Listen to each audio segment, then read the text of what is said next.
With the current pressures around public spending and public services, there is this kind of, race to the bottom, if you like, around services being targeted more and more and more at kind of greater and greater and greater needs, and that there's a cohort, as a consequence, quite a sizable cohort of young people just who aren't entitled to public help and who are really struggling as a consequence. We think that the best way of understanding whether anyone is any good or not is counting what they do and measuring their outcomes, whereas actually, particularly in the complicated world of well-being, those things are often not easily measurable, and indeed what sometimes happens is we then end up funding things that we can measure and focusing on those to the detriment of addressing people's everyday lives and the concerns that they face, which are more complicated. What would this look like if you were to flourish in relation to whether ageing, young people, families in chronic crisis?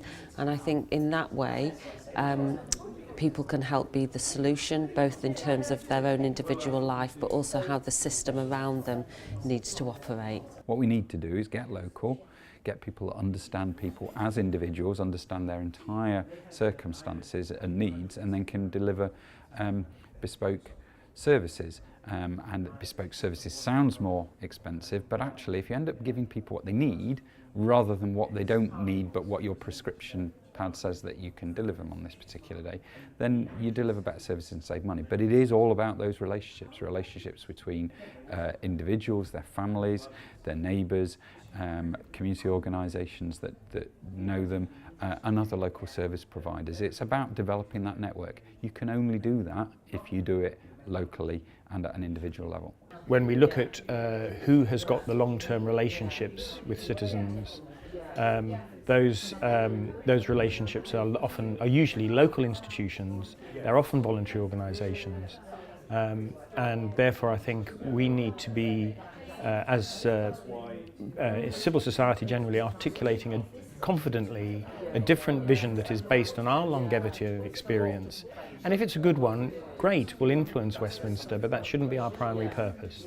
The system has to be genuinely open to understanding what innovation is about, and that not all innovation will work, and particularly not the first time. So that whole kind of process of reflect, learn, do, reflect, learn, do.